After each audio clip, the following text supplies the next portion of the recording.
په خیر. زه څه ورځې د عالمي سیاست نه د اختر په وجه لرې ومه.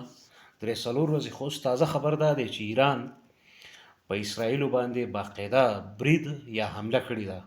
لومبی دا خبر ما کاپي که د عبدالحق عمري صاحب د فیسبوک نه، او هغه د افغانستان انټرنیشنل خبریال دی.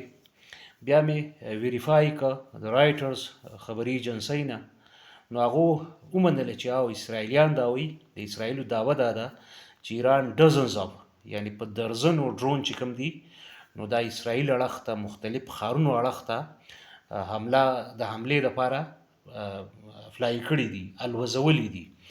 یا مطلب په اسانو ټکو کې دا چې ډزنز اف ډرونز یعنی په درزنو ډرون الوتکې دا وخت ایران چې کوم دی هغه اپریټ کړي دي، الوزولي دي باقاعده د حملې لپاره په اسرائیلو باندې.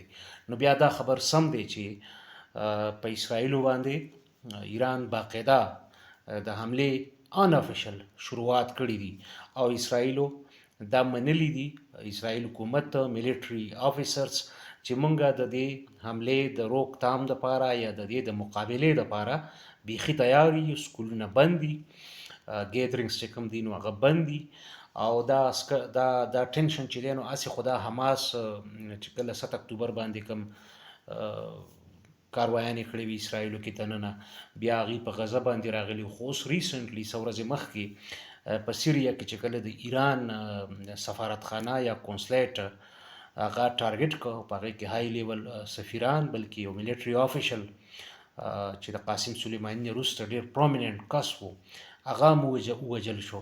نو دا بیا خبرې روانې وي او دا ټینشن د دواړو هیوادونو ترمنځ یا په دغه منطقه کې په دې خطه کې اثر به ډېر زیات منفي وي په عالمي تجارت باندې، سیاست باندې، پاکستان کې، افغانستان کې او هند کې. خو مشکل دا دی چې سنیانو ترڅنګ شیعګان چې کوم دي هغه هم ژوند کوي. نو دا لږ بیا د دې هغه ټریکل ډاون افیکټس چې کوم دي هغه یا یو سنسیشن که نه، دا خو فرقه ییز هغه اټیچمنټ هم د خلکو شته. لکه هغه په خپل ځای قابل احترام دي، هر سړی د هر مسلک او هر مذهب سره چې دی، خو داسې یو ماحول جوړیږي لکه پاکستان پرون په زینبون باندې بندیز لګولی، افغانستان کې فاطمون په نوم باندې دی ریکروټمنټ کوشش کوي دغه سیریا کې یا مشرق وسطی کې د جګړې لپاره. نو هغه اثرات یې دلته هم بیا راتګ کېدی شي. نو دا یو بس تازه خبر و، او البته دی کې به ګنټې لګي، لکه it will take hours for the drones to reach Israel، یعنی رایټرز لیکلي دي. او نورم دې حوالې سره به اوس اپډیټ راځي. ایون امریکن افیشلز هم دا خبره کړې ده چې او ایران باقاعده ډرون اټیکس لانچ کولو لپاره خپل ډرونز چې دي نو هغه پاسولی دي. خبرو که ملګرو سره شیر کړه، خوشحاله به شم، ډېرو ته به ورسي. البته مابعد اثرات په د دې څه په منطقه، په ما او تا، په دنیا، په عالمي سیاست، هغه به نو وروسته سره سبا د خیره ډسکس کوم څومره چې پوهېدم.